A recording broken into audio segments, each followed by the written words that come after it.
ভালো থাকা বা মন্দ থাকা আজ আমাদের নিত্যদিনের গল্প। সকালে ভালো তো রাতে মন্দ, রাতে ভালো তো সকালে মন্দ। কখনো কি ভেবে দেখেছেন মানুষের মন কেন খারাপ থাকে? বা কখনো এটা ভেবেছেন মানুষকে কেন ভালো থাকতে হবে?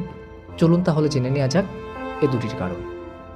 চাহিদা বা প্রত্যাশা মানুষের মন খারাপ থাকার অন্যতম একটি প্রধান কারণ। একাকিত্ব।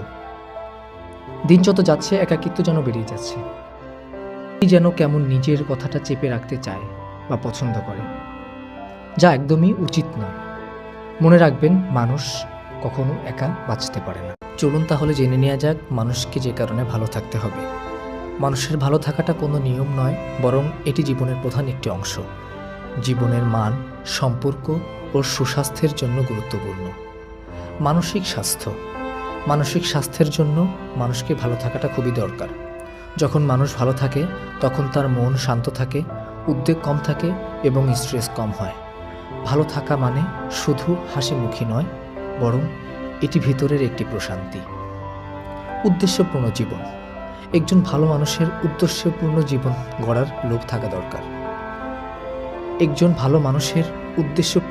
গড়ার লোভ থাকা দরকার। যে জীবনকে ইতিবাচক ভাবে দেখতে সাহায্য করে, নিজের লক্ষ্য নির্ধারণ করে থাকে। ভালো থাকা বা মন্দ থাকা আজ আমাদের নিত্যদিনের গল্প। সকালে ভালো তো রাতে মন্দ, রাতে ভালো তো সকালে মন্দ। কখনো কি ভেবে দেখেছেন মানুষের মন কেন খারাপ থাকে? বা কখনো এটা ভেবেছেন মানুষকে কেন ভালো থাকতে হবে? চলুন তাহলে জেনে নেওয়া যাক এ দুটির কারণ। চাহিদা বা প্রত্যাশা মানুষের মন খারাপ থাকার অন্যতম একটি প্রধান কারণ। একাকিত্ব। দিন যত যাচ্ছে একাকিত্ব যেন বেরিয়ে যাচ্ছে। যেন কেমন নিজের কথাটা চেপে রাখতে চায় বা পছন্দ করে, যা একদমই উচিত নয়। মনে রাখবেন, মানুষ কখনো একা বাঁচতে পারে না। চলুন তাহলে জেনে নেওয়া যাক মানুষকে যে কারণে ভালো থাকতে হবে। মানুষের ভালো থাকাটা কোনো নিয়ম নয়, বরং এটি জীবনের প্রধান একটি অংশ।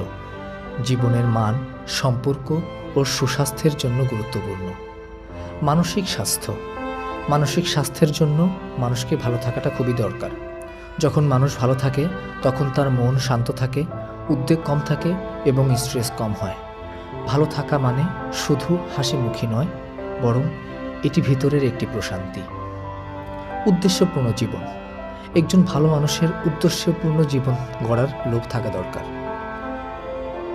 মানুষের উদ্দেশ্যপূর্ণ জীবন গড়ার লোভ থাকা দরকার। যে জীবনকে ইতিবাচক ভাবে দেখতে সাহায্য করে, নিজের লক্ষ্য নির্ধারণ করে থাকে।